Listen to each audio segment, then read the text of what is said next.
सामान्य शब्दों में, सामान्य भाषा में मैं आपको दुख की, आपसे मैंने पूछा दुख की परिभाषा क्या है, आपने नहीं बताया। अब यह दास अनिरुद्ध आपको बताएगा दुख की क्या है। सुनो ध्यान से, सारी जिंदगी काम आएगी आपको। दुख किसे कहते हैं? हम जो चाहते हैं,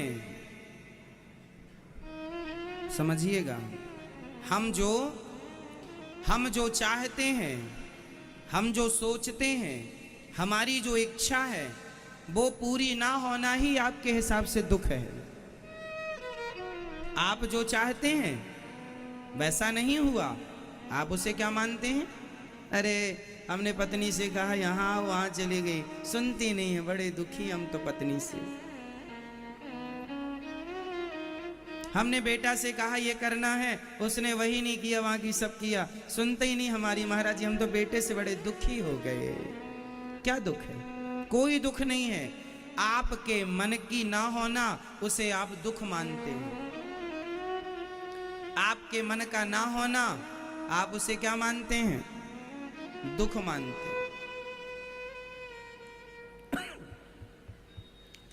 आप कभी विचार करना, एकांत में आज शाम को बैठना और दुख पर मंथन करना। आप सबको एक प्रश्न पूछना है अपने आप से।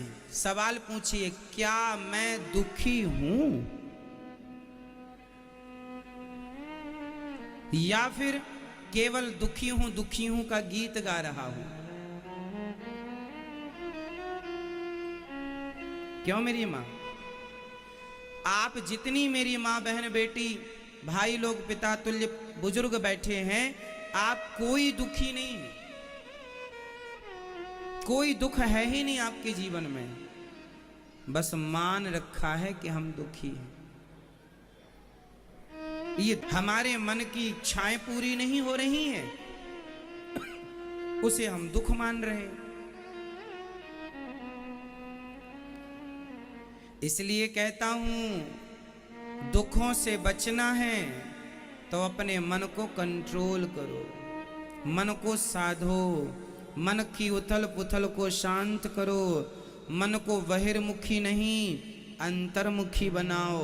और किसी और पर कंट्रोलिंग करने की जरूरत नहीं है, किसी पर निगरानी रखने की जरूरत नहीं है। यदि कंट्रोल करना है तो स्वयं के मन को करो, नजर रखनी है तो अपने मन पर नजर रखो। ये कहाँ कहाँ जा रहा है, क्या इसका वहां वहां जाना सही है? खाना है तो मन को समझाओ अपने, डांटना है तो मन को डांटो अपने। मन की गति है अटपटी, झटपट लखे न कोय, मन की जब खटपट मिटे तो झटपट दर्शन होए। ये मन आपके सुख दुख का कारण है। मन ही, जिसका मन अनकंट्रोल है, जिसका मन जितना अनकंट्रोल है, मतलब जिसका मन जितना भटकता है वह उतना दुखी होगा, और जिसका मन जितना कंट्रोल है वह उतना, बोलो, उतना सुखी होगा। इसलिए थोड़ा मन की भाग दौड़ को कम कर लो। अच्छा, एक बात प्रैक्टिकल से समझते हैं। एक एग्जाम्पल मैं आपको उदाहरण से समझाता हूं, इस बात को समझिएगा। एक लेंस होता है मेरी माँ, जब हम कोई छोटी सी चीज देखते हैं ना तो एक मोटा सा ग्लास आता है, कांच लेंस।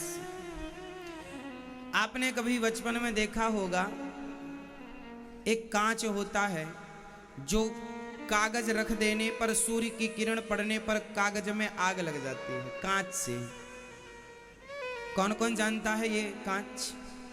अच्छा, जानते हैं आप? एक गिलास होता है, हम लोग बचपन में उसके संग खेले भी हैं। कागज रख लेते थे, रुई रख लेते थे और धूप में उसे लेकर बैठ जाते थे। उसमें एक छोटा सा गोल डॉट बन जाता था, है ना।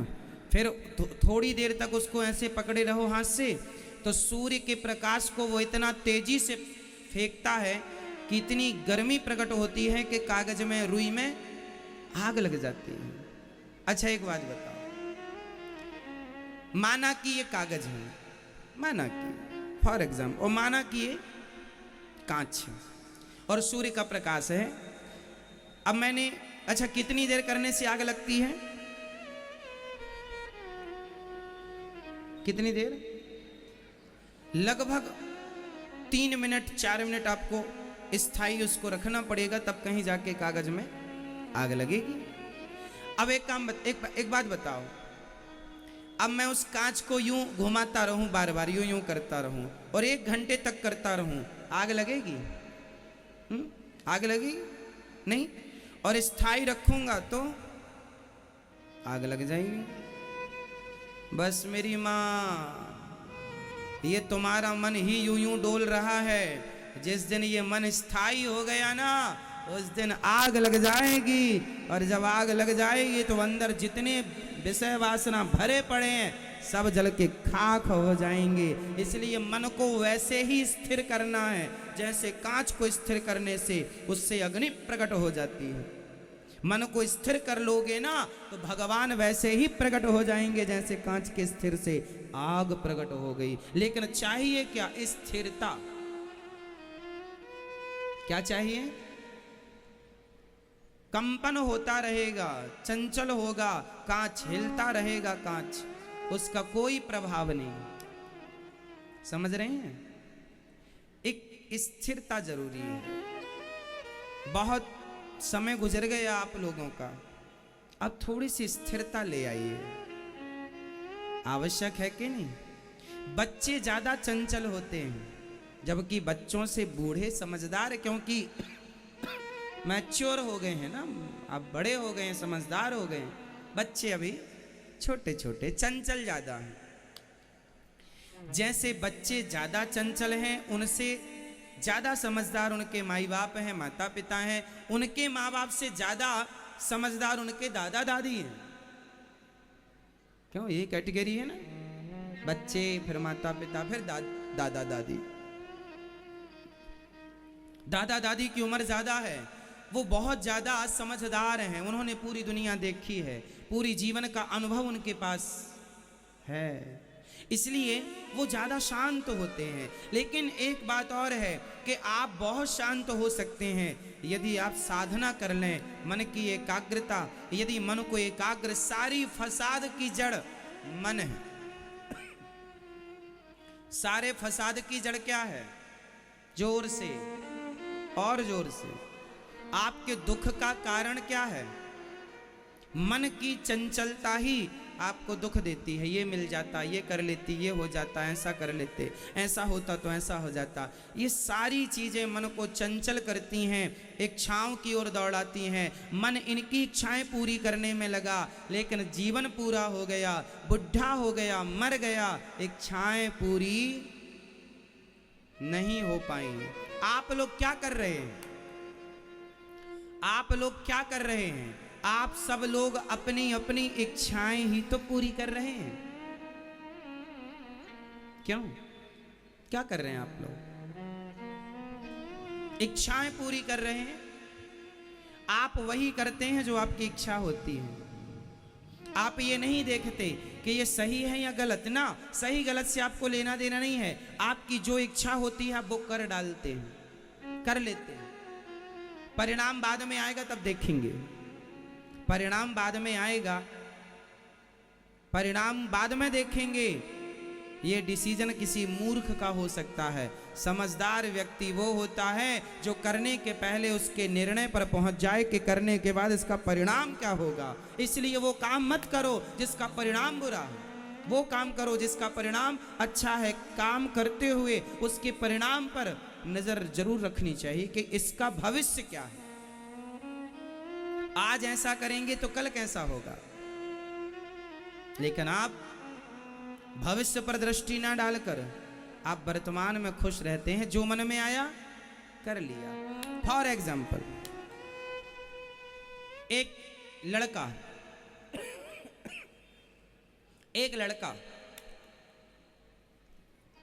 एक रास्ते चलती एक लड़की को उसने देखा।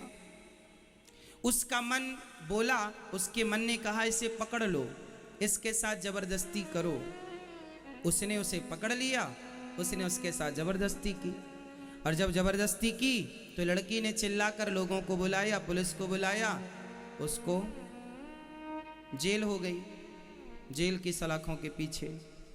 अब बताइए, उस लड़के ने वही किया जो उसके दिल ने कहा, मन ने कहा। काश उसने विचार किया होता कि ये जो मन कह रहा है ये गलत कह रहा है, क्यों पकड़ लें किसी को, क्यों किसी के संग छेड़खानी कर लें, इसका परिणाम क्या होगा, बदनामी हुई, जेल गया, सब कुछ खत्म, सारी जिंदगी, सारा जीवन खत्म हो गया, सारी जिंदगी के लिए चरित्र पर दाग लग गया। इसलिए वो मत करो जो मन कहता है, वो करो जो पहले छान लो। हम पानी पीते हैं, छान लेते हैं। लगभग सबके घर में आजकल आरओ लगा हुआ है, पानी को आप फिल्टर करते हैं तब पानी पीते हैं। पानी पीते हैं तो छान कर। उसी तरह मन जो कहता है पहले उसे विवेक की, ज्ञान की चलनी में छान लो कि ये करना सही होगा या गलत होगा। दूरगामी परिणाम पर नजर